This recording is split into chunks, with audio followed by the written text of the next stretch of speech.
Hi, at welcome sa bago nating tutorial. Without further ado, let's start! Alam nyo ba yung salitang zebra? Ibig sabihin nun, kakapain natin yung isang kanta o isang tunog sa pamamagitan ng pandinig lang. Ngayon, i-apply natin yung pag-zebra dito sa may strumming pattern. Bali, yung strumming pattern, papakinggan lang natin yung beat tsaka yung rhythm. Tapos, saka natin susubukan gayahin kung paano siya ginagawa. Hindi ako fan ng up tsaka ng down kasi minsan hindi sila accurate sa tunay na rhythm ng kanta. Mas better kung papakinggan natin yung beat o yung rhythm ng mismong kanta kaysa mag-rely lang sa up o down na strumming pattern. Para i-prove yung point ko, tingnan nyo to. Sa may verse 1, ganito yung strumming pattern o rhythm ng kanta. Huwag nyo muna pansinin yung chords. Mag-focus muna tayo dito sa may strumming pattern. Pwedeng ganito yung gawin yung strumming pattern para hindi kayo mahirapan.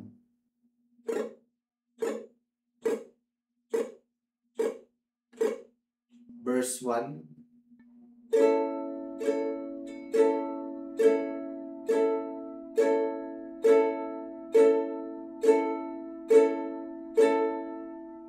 Ganun yung strumming pattern ng verse 1. Subukan naman natin puro up.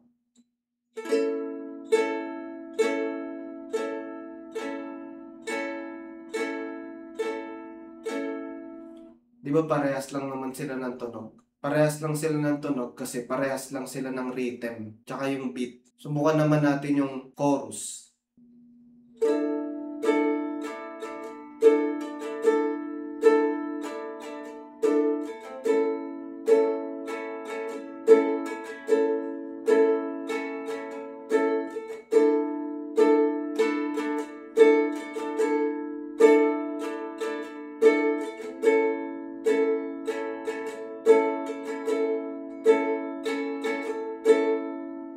Ngayon, subukan natin yung puro down.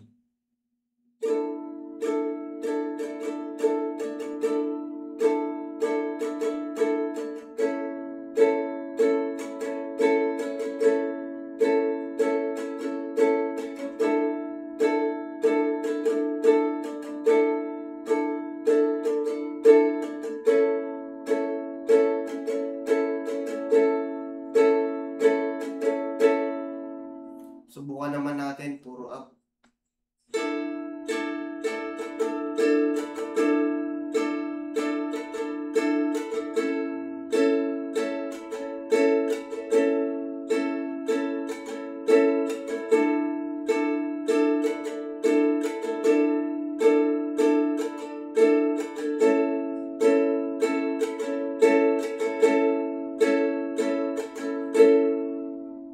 Di ba parehas lang naman sila ng tunog? Parehas sila ng tunog kasi parehas sila ng rhythm tsaka ng beat.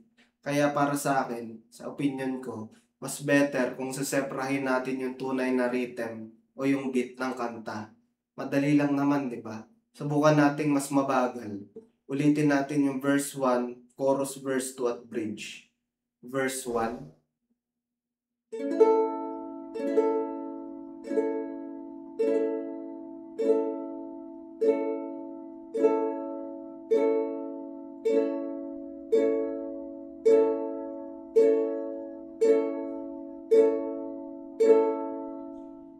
Chorus.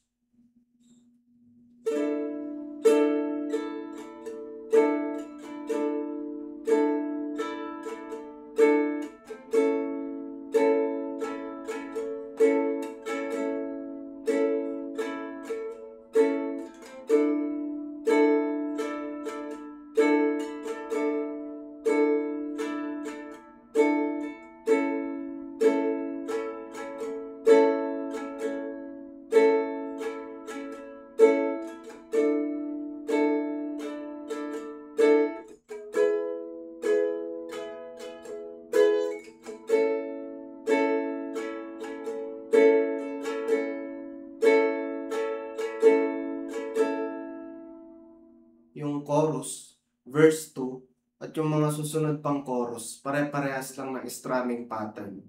Bridge.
Huwag sana maglaho sa hangin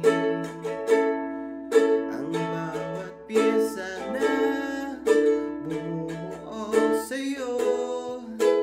Bawat piyesa naway mo pa sa'kin habang buhay. Dito ka na lang habang buhay. Dito ka na lang habang buhay. Dito ka na lang habang buhay. Habang buhay.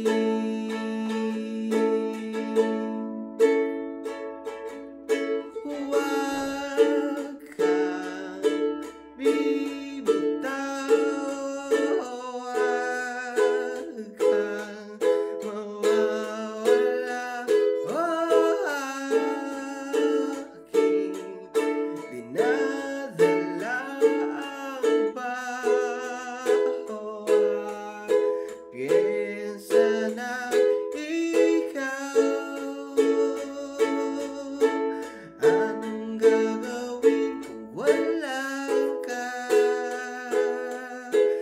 Anong gagawin kung wala ka? Anong gagawin kung wala ka? Wala ka, dito ka na lang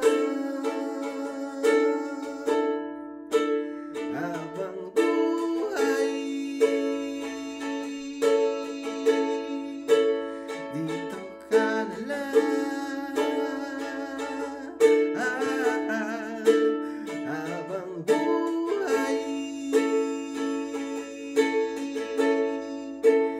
Dito ka na lang habang buhay. Habang buhay. Habang buhay. Habang buhay. Habang buhay. Habang buhay.